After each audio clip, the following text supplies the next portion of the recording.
Let Asta's devil training begin. Asta now, with the help of Nacht and seemingly setting up this ritual, well, not even seemingly, straight up setting up this ritual in order for him to gain control of the anti-magic devil. And I've expressed that I have been waiting to see this confrontation for a long time. I think really I've been wanting to see Asta kind of go at the anti-magic devil to some degree since Witch's Forest. Like, obviously we know that the anti-magic devil has been a thing since the start, but after we got that first interaction between him and Asta, I've been waiting for them to just have a conversation, and I think that's what this fight is going to be more towards. I don't think it's going to be as much as Asta having to become strong enough to beat him. I think he needs to realize something about him, and it's more of a connection thing. It'll be way more personal between the two characters rather than Asta just having to somehow beat him with no swords, or probably, like, I guess his swords wouldn't really matter. I was gonna say no swords, but I guess he could still use one of his swords, but I don't really see how it's gonna really do anything different against the anti-magic devil. Like, you're using anti-magic against the anti-magic devil. It's like, what is it really gonna accomplish? I think Asta needs to learn more of a character lesson rather than just an action scene. And I think there's a lot really to back up that idea, because I think the anti-magic devil generally really likes Asta. If you go back and look at the first time that they interacted really in the Witch's Forest, he seemed actually pretty nice in comparison to what any of the devils we've seen are like so far. He seemed to kind of more of like tease and play with Asta than anything. And then when we saw Asta make the contract with him initially, when the way he got his arm like this, he opened up that whole part about feeling the emotions of the anti-magic devil, as well as how he wanted to talk to him more often. And I think that moment, and then right after that, like, the anti-magic devil was like, fine, I'll help you. I think that Asta having this moment where he's putting the anti-magic devil, like, his feelings and the relationship between them as like a front issue, I think is a sign that he likes Asta. I don't think it's going to be as much as some like real show of dominance from Asta. I think it's going to be kind of come down to like them working as a team and having kind of like a really good like set partnership between them, because when you have like Nacht and his devil, they seem to get along pretty fine, and I'm hoping to get the similar thing with Asta and his. And I'm really looking forward actually to Asta gaining control over him, and then the anti-magic devil being able to form and make a small version of himself in the material world and just kind of like meet other characters, because I think that he has a really nice potential to other characters that I don't think that others in his kind of like, what do you compare it to? Because obviously the anti-magic devil gets compared to Kurama a lot, and that's something that we never really get to see, is Kurama's interaction with other characters, where I think the anti-magic devil could get something similar or something of its own style in Black Clover that Kurama never really got. But anyway, going into this chapter, like this whole debacle right now, like I really liked how we for one see Gaja, because that was one of the things I was really curious about when it came to Gaja right after we saw Noelle and others like with the elves. It's like, well, what happened to Gaja?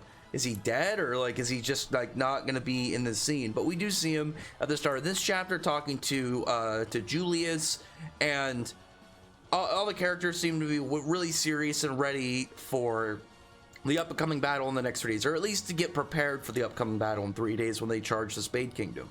Like, Charlotte is like obviously very determined to go rescue Yami, and we have Gaja like all pissed off because he wants to bring back Lolo. And I really liked seeing this vicious kind of like glare from Gaja, because it really preps him up to kind of want to overcome something that he fucked up. I mean, he was obviously part of, he's supposed to be guarding Lolo, but because like him not being there to help defend her, I think is something that he's going to be holding over himself, because he was out fighting one of the Dark Disciples instead of being a front round kind of like person to defend Lolo. But that's what Lolo wanted, and it clearly went south. And then after that, we see Nacht interacting with a bunch of the Black Bulls, which again is very interesting, because I think when it comes to the Black Bulls, they all have their own personal issues, and to see Nacht just outright roast each of them on it, like he's just like, oh yeah, Vanessa's just like this witch who drinks all day. Finral's problem with like how he interacts with overly interacts with girls, or at least attempts to. You have the disgraced noble who's obsessed with his sister, like Gauche, and then two commoner delinquents like or either peasant delinquents, actually. I don't know, I said commoner, peasant delinquents with Magna and Zora, which Zora coming back I'm really excited for, because Zora is probably my favorite character in Black Clover. If I had to pick one guy, it'd probably be between potentially Ray's his potential, but I really like Zora. But Magna is the one I'm most excited to see return, because Magna is the one that I think needs to have a lot of growth for his character to really kind of have the level of position that he needs to have in order to come back and kind of compete with all these other characters. I still think he's gonna get like completely decked out in magic tools. Like I think he's gonna have like magic guns or something badass like that we can really just see him go wild on his opponents. And I'm really hoping for that as well, because I actually genuinely really like Magna's character, and it would be a real shame if he fell behind and, after all the stuff Luck got, if the Magna became pointless. And I don't want that to happen. I don't think Tabata's going to do that. Other than that, like, Nacht just kind of like, I think Nacht roasting them, though, was to kind of like get them in a state of like, yeah, take this shit seriously. Because Zora can be a little bit vicious, but he doesn't really just do it to everybody. Nacht is way more brutally honest, because he doesn't care about hurting anyone's feelings, and he doesn't really see them as allies, but he sees them as potentially useful tools for the Clover, is how I imagine, this whole interaction going. But after that, we see Asta taken to, with shadow magic, taken to this ruined mansion that I think a lot of people have figured out belonged to the family that Nacht is from, or in some way connected to, because like you see a picture that has like a big rip across it, and really I think that whole story it's really going to be building into what's so special about Nacht. Like what's his deal? And then he drags Asta down into this like crypt underneath. You have this like dark ritualistic looking place. It actually reminds me of the place with the faceless people, or is it nameless people? I don't remember exactly, from Game of Thrones. Like having those skulls all like that and those pillars. I'm sure that it comes from something beforehand, but that's just the first one that pops into my mind. But it's explaining from Nacht that you have to form like a binding contract, a binding ritual on your devil, and regularly like characters have some form of tool that they have to connect to them so they can call them into this world. So I'm wondering if that's going to have a later kind of a later showing for the Dark Triad. I'm wondering if they're gonna have to have some form of if defeating them has to be like destroying whatever their thing is they have, binding them to these characters. Like are they gonna have full body possessions, like go for full body possessions, kind of like what Asta's doing, or is it like, are they gonna have to take out whatever it is that their devils are linked to? Which both are really interesting. If it becomes like this idea of like, aim for whatever this is, find out whatever they're connected to, and we have to destroy it in order to beat them. Or if we see some form of Dark Triad just giving themselves over to their devils, similar to what's going on with Asta. Because Asta's connection is with his arm and his body itself, and when he's summoned the anti-magic devil into this world, his arm disappears. So that's one of the reasons I think that it's going to also be more of a character-driven thing between Asta and the anti-magic devil, because Asta's got one arm.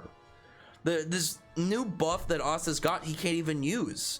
So Asta being reduced in strength, not only in general physical power, but also in the fact that he's right-handed, so losing his right arm is automatically going to be something of an issue. But also the fact that he's not going to have this new thing that he's just got, this new devil power that's been, put into his body through the deal that he made with the anti-magic devil. So for the most part, I'm really interested in seeing what comes next between just this ritual itself. Like I said, I think I think we're gonna find out a lot about the anti-magic devil in this upcoming arc. But I think we're gonna get at least his name in this. I think we need at least a name or a nickname. Asta, if Asta's supposed to form like some form of relationship with the anti-magic devil, we can't just be calling him the anti-magic devil. We have to have a name for him or a nickname. I'm perfectly fine if he just says like, "Hey, Asta, call me Auntie" or something, or call him Gary. I don't fucking care. I think we should just get something that we can refer to this guy as. But this whole thing, it's very intriguing, and I think that we're gonna see a more drawn out interaction between them over this, and I think that's going to be way more important. I'd like to see more of the training aspect for Noelle and Yuno, but I'm hoping that we get like we kind of like peer back and forth between them and this. I would like to see way more of Yuno and Noelle's, but between each of them we just see glimpses of what's going on with Asta, because it reminds me a lot of Ichigo training to get his Bankai. And I really want to see just exactly what Asta learns from this, because I'd be much more interested in it being more of the character-driven character development and progression between Asta and the Anti-Magic Devil than just like an intense fight between him and the Anti-Magic Devil. Because we're going to get big fights in the future, but this is a really good opportunity for Asta's character to grow in a really good direction, as well as to find out more about this devil that's been in the series since the start, that we really don't know much about. But anyway, other than that though, comment below. Tell me your thoughts are on this chapter and what's to come next in Black Clover. But other than that, like I said, I'd really appreciate if you thumbs up the video, prefer the like button, subscribe button, and check out my other videos. Other than that, I appreciate everybody's already subscribed. So thank you all for listening. Bye.